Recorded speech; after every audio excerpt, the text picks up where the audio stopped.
Side खबरों के लिए सब्सक्राइब करें फ्लेम मीडिया और उसके बाद बेल आइकन को प्रेस करें ताकि सबसे पहले आपको मिले एक्सक्लूसिव खबरें।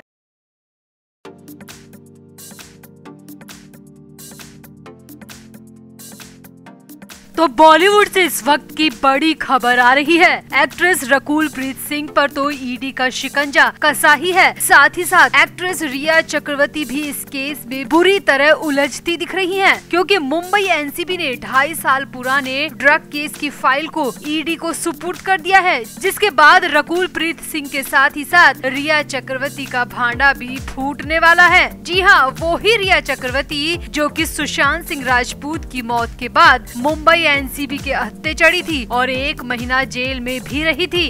सामने आ रहा है कि रकुल प्रीत सिंह के ड्रग मामले में अब रिया चक्रवर्ती का पूरा इन्वॉल्वमेंट दिख रहा है, जिसके बाद तेलंगाना ईडी को मुंबई एनसीबी की तरफ से सीक्रेट फाइल भेजी गई है। तो आखिर क्या है एनसीबी की सीक्रेट फाइल में, और क्या रकुल प्रीत सिंह ने ही रिया चक्रवर्ती के बारे में मुंह खोला है, और गिरफ्तारी पर क्या है अपडेट, आपको बताते हैं सब। आप भी वीडियो को शेयर करें और अपनी राय कमेंट बॉक्स में जरूर दें। तो बॉलीवुड के बाद अब टॉलीवुड से जुड़े ड्रग केस ने हाई तौबा मचा दी है। टॉलीवुड से जुड़े ड्रग केस और कथित मनी लॉन्ड्रिंग मामले में ईडी ने एक बार फिर से रकुल प्रीत सिंह को पूछताछ के लिए बुलाया है। इससे पहले एक्ट्रेस रकुल से इसी मामले में पिछले साल 3 सितंबर 2021 को भी पूछताछ की गई थी। बता दें, ईडी करीब 5 साल से ड्रग केस के मामले की जाँच कर रही है। इस दौरान कई तेलुगु एक्टर्स से भी पूछताछ हो चुकी है।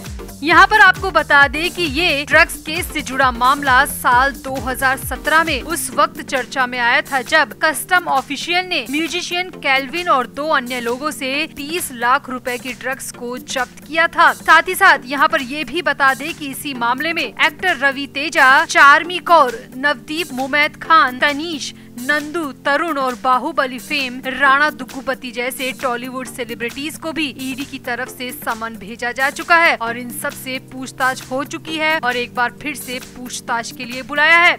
इसी मामले में रकुल प्रीत सिंह को भी 19 दिसंबर को तेलंगाना ईडी ने पेश होने के आदेश दिए हैं और 19 दिसंबर का दिन रकुल प्रीत सिंह के लिए बेहद अहम होगा, क्योंकि इसी दिन रकुल प्रीत सिंह की गिरफ्तारी की भी चर्चा सामने आ रही है। ईडी ने इस मामले में टीओआई से बात करते हुए बताया कि Telangana excise and prohibition department ने 12 मामले दर्ज किए हैं और 11 में चार्जशीट दायर हो चुकी है। इसी चार्जशीट में 8 लोगों के नाम है जो ड्रग तस्करी करते हैं। इनमें से ज्यादातर लोअर लेवल के ड्रग तस्कर हैं। हमने गवाह के तौर पर एक्साइज ऑफिशियल्स को भी बुलाया है। जब तक हमें पक्के सबूत नहीं मिल जाते तब तक टॉलीवुड के फेमस सेलिब्रिटीज से पूछताछ जारी रहेगी, क्योंकि इन सेलिब्रिटीज के नाम इस जांच में कई बार सामने आ चुके हैं, जिसमें रकुल प्रीत सिंह का नाम सबसे ज्यादा उभर कर सामने आया है। जी हाँ, ये बात खुद ईडी अधिकारियों ने टीओआई यानी कि टाइम्स ऑफ इंडिया से कही है।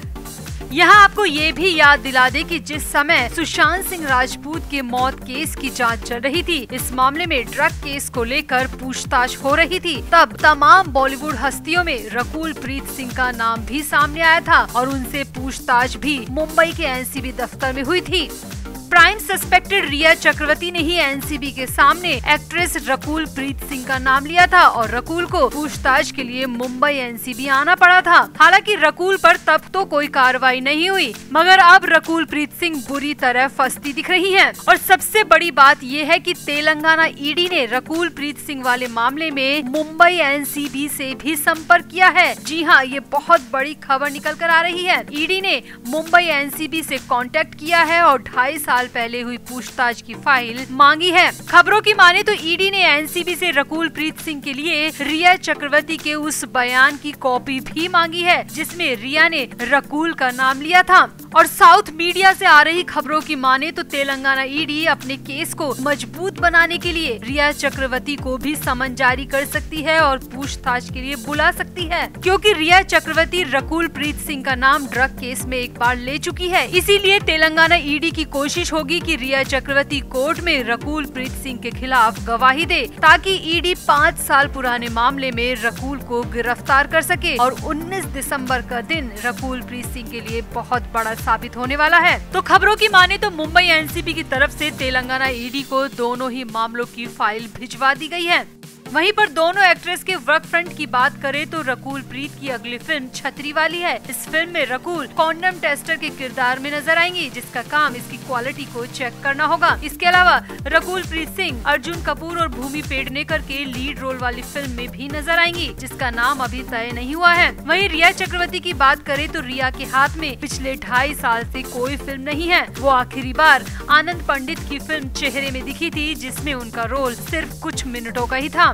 तो फिलहाल तो 5 साल पुराना ड्रग का ये मामला गंभीर होता जा रहा है। टॉलीवुड के साथ ही बॉलीवुड में भी जांच की आंच सुलगती हुई दिख रही है। रकुल प्रीत सिंह के साथ ही टॉलीवुड के अन्य कलाकारों की तो शामत आने वाली ही है। साथ ही साथ रिया चक्रवर्ती भी कहीं न कहीं इस मामले में बुरी तरह उलझती दिख रही है। तो आपका रकुल प्रीत सिंह और रिया चक्रवर्ती को लेकर क्या कहना है? क्या ये दोनों वाकई में ड्रग केस में इन्वॉल्व हो सकती है? क्या ईडी इन्हें गिरफ्तार कर सकती है? आप भी अपनी राय कमेंट बॉक्स में जरूर दें और वीडियो को भी शेयर करें। तो हम ना तो इस खबर का समर्थन करते हैं और ना ही अंधविश्वास को बढ़ावा देते हैं, मगर सुशांत के अपार्टमेंट को लेकर जो बड़ी अपडेट आ रही है वो बेहद चौंकाने वाली है। जी हाँ, सुशांत सिंह राजपूत का जब निधन हुआ था उस वक्त वो मुंबई के बांद्रा स्थित कार्टर रोड पर बने माउंट ब्लैंक अपार्टमेंट में रहते थे। 4 BHK वाला ये अपार्टमेंट बाहर से जितना खूबसूरत है, अंदर से उतना ही लग्जीरियस है और सी फेसिंग होने के चलते ये हमेशा से डिमांड में रहा है। मगर अब जो खबर आ रही है वो ये है कि इस अपार्टमेंट में अजीब आवाजें आती हैं। दरअसल खबर है कि सुशांत जिस अपार्टमेंट में मृत पाए गए थे उसको कोई किराएदार नहीं मिल रहा। पिछले 2.5 साल से ये फ्लैट खाली पड़ा है और इसमें रहने को कोई भी तैयार नहीं है। अब इस फ्लैट के ब्रोकर और मालिक ने एक वीडियो ट्वीट किया है और बताया है कि ये फ्लैट किराए के लिए उपलब्ध है और इसमें किसी भी तरह की चीखने की आवाजें नहीं आती। ब्रोकर का नाम रफीक मर्चेंट है, वो इस फ्लैट के ओनर है और NRI है। वो अब ये फ्लैट बॉलीवुड के किसी भी सेलिब्रिटी को रेंट पर देना नहीं चाहते। वो किराएदार के रूप में किसी कॉर्पोरेट व्यक्ति की तलाश कर रहे हैं। उन्होंने सुशांत सिंह राजपूत के खाली घर की पूरी वीडियो बनाई है और उसे ट्वीट किया है, साथ ही अपना फोन नंबर भी दिया है। बताया है कि ये sea facing duplex 4 BHK apartment है, मुंबई के बांद्रा वेस्ट के कार्टर रोड पर स्थित है। महीने का 5 लाख रुपए किराया है और जो इसे लेना चाहता है वो इस नंबर पर कॉल कर सकते हैं। बता दें, इसी घर में सुशांत सिंह राजपूत मृत पाए गए थे और जब से वो गए हैं ये घर ऐसे ही खाली पड़ा हुआ है। इसमें कोई भी रहने को तैयार नहीं है। मकान मालिक रफीक मर्चेंट का कहना है कि इस फ्लैट में रहने से लोग डरते हैं। जब किसी किराएदार को पता चलता है कि ये फ्लैट वही है जिसमें एक्टर की मौत हुई थी तो वो इस फ्लैट को एक बार देखने भी नहीं आते। रफीक मर्चेंट का कहना है कि 2.5 साल के बाद लोग फ्लैट देखने आ रहे हैं, मगर जब फ्लैट देखने आते हैं तो वो वहाँ पर अजीब फीलिंग की बात करते हैं, अजीब आवाजों का जिक्र करते हैं और फिर दोबारा आते ही नहीं है और फ्लैट को किराए पर लेने से साफ मना कर देते हैं। रफीक मर्चेंट ने आगे बताया, हालांकि हमारी तरफ से पार्टियों को पहले ही बता दिया जाता है कि ये वो ही फ्लैट है जहां पर सुशांत सिंह राजपूत रहा करते थे। कुछ लोगों को इतिहास से मतलब नहीं होता और वो यहां पर रहना चाहते हैं, लेकिन फिर इधर उधर से अफवाह सुनकर वो डील करने से मना कर देते हैं। रफीक मर्चेंट ने बताया कि इस फ्लैट के बारे में कई भ्रामक बातें फैली हुई है। अफवाह फैली हुई है कि इसमें आत्मा का साया है और रात में चीखने की आवाजें आती हैं। अफवाह तो ये भी फैली हुई है कि फ्लैट में किसी को चलते देखा गया है और परछाई भी देखी जाती है। रफीक ने कहा कि मैं विश्वास दिलाता हूँ ऐसा कुछ भी नहीं है, इसीलिए मैंने ये वीडियो बनाया और ट्वीट किया ताकि लोग ऐसी भ्रामक बातों पर यकीन न करें। ये फ्लैट बेहद खूबसूरत है, लोकेशन भी बहुत अच्छी है, मगर अफवाहों के चक्कर में यहाँ पर कोई भी नहीं रहना चाहता।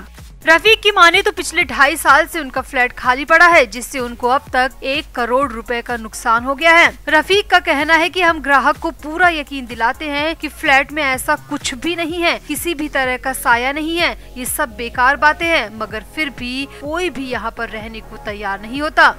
यहाँ आपको बता दें कि सुशांत सिंह राजपूत ने दिसंबर 2019 में इस फ्लैट को 4.5 लाख रुपए महीने के हिसाब से किराए पर लिया था। वो अपने फ्लैटमेट्स और गर्लफ्रेंड एक्ट्रेस रिया चक्रवर्ती के साथ इस अपार्टमेंट में रहते थे, लेकिन सुशांत सिंह राजपूत की मौत के बाद से ही इस घर को खाली कर दिया गया था और किराए पर भी उठा दिया गया था। मगर हालात ये है कि उनके जाने के 2.5 साल बाद भी इसमें कोई भी रहने को नहीं आया। ये फ्लैट आज भी खाली सुनसान पड़ा हुआ है।